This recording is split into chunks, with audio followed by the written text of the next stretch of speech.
Hi there, my name is Pamela Cameron. I'm currently studying at Liberty University, pursuing a degree in Human Service Counseling.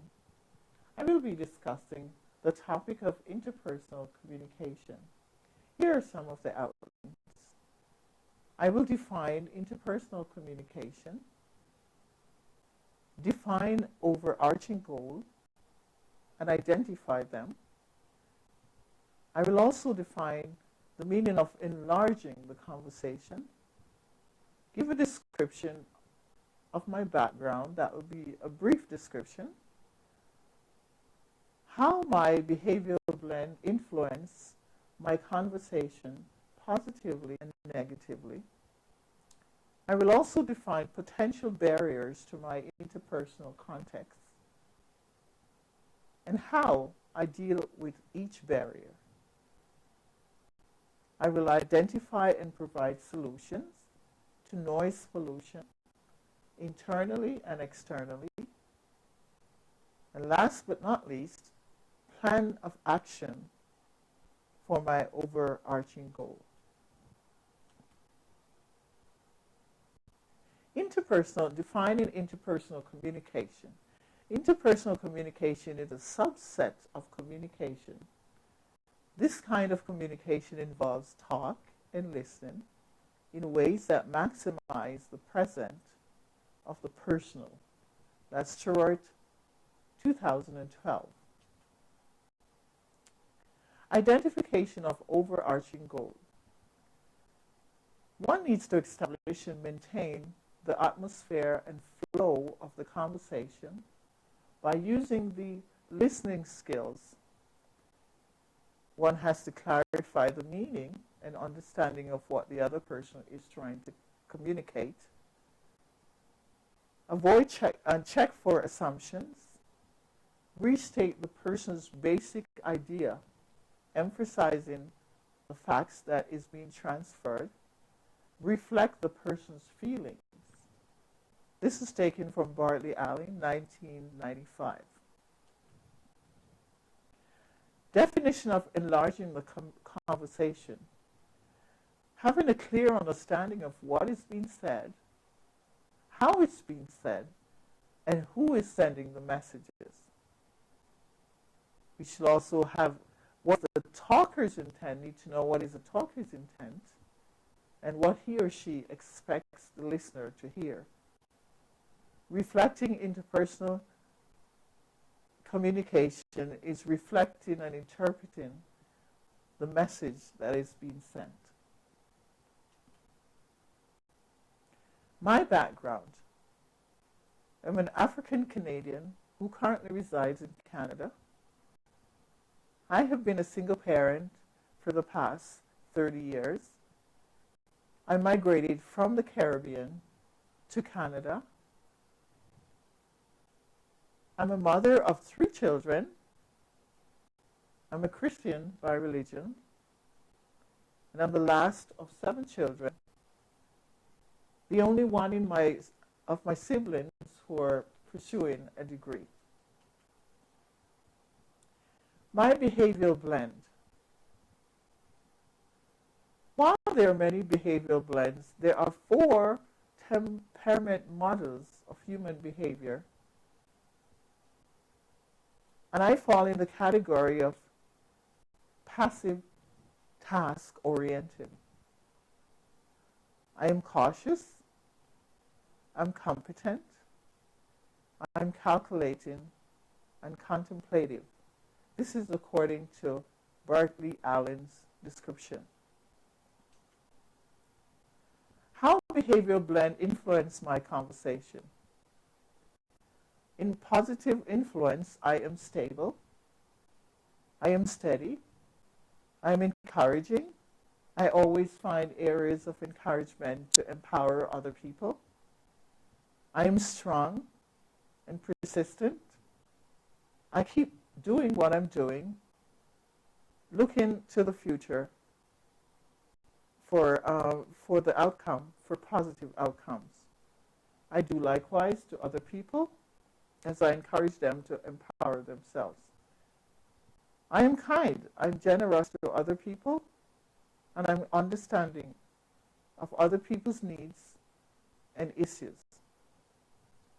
Negative influence.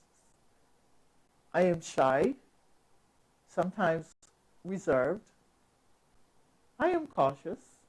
I don't make friends quite easily. I have to know people for a while before I make friends with them.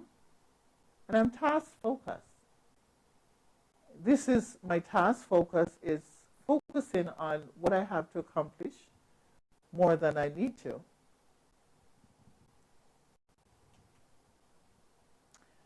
Defining potential barriers. My potential barriers is task-oriented. As I examine my own listening patterns, I'm seeking to improve how much I listen and how much time I spend listening to others and getting the message and interpreting what they're trying to say.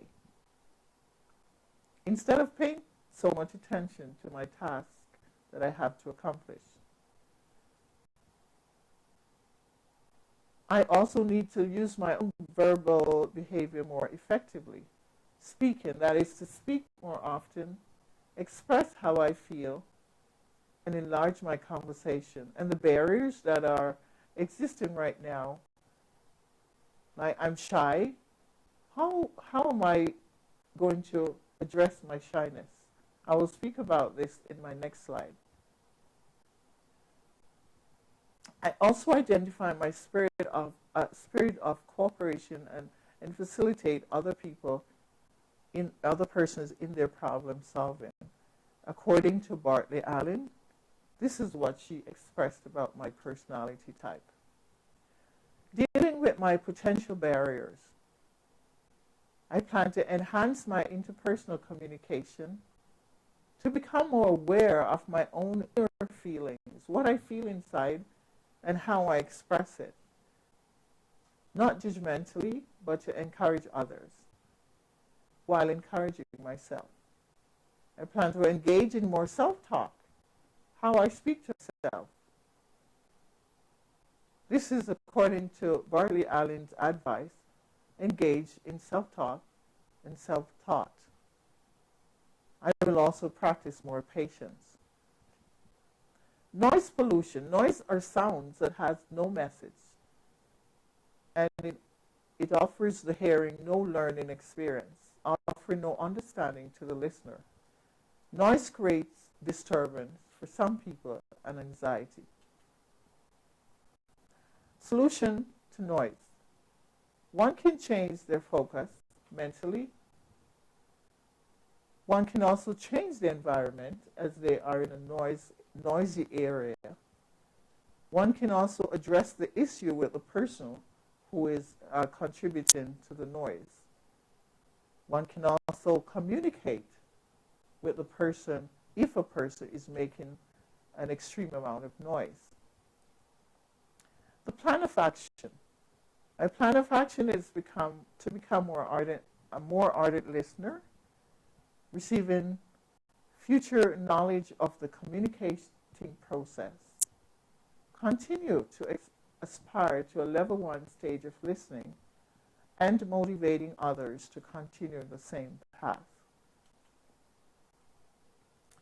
My conclusion, it is essential to pay attention for myself and others, to pay attention and acknowledge our communication effectiveness. Humans live in a world of meaning and connects to each other when we communicate. That's Short 2012. Communication differs in style and culture and also involves choice. We can all make choices on how we communicate, who we communicate with, and when we communicate. When communication is effective, it enlarges the conversation. Bibliography, Burley and Allen, 2012. Carnell, 2008, Short, 2012. This is the conclusion of my discussion, and I hope we have learned something today from communication That is interpersonal communication. Thank you.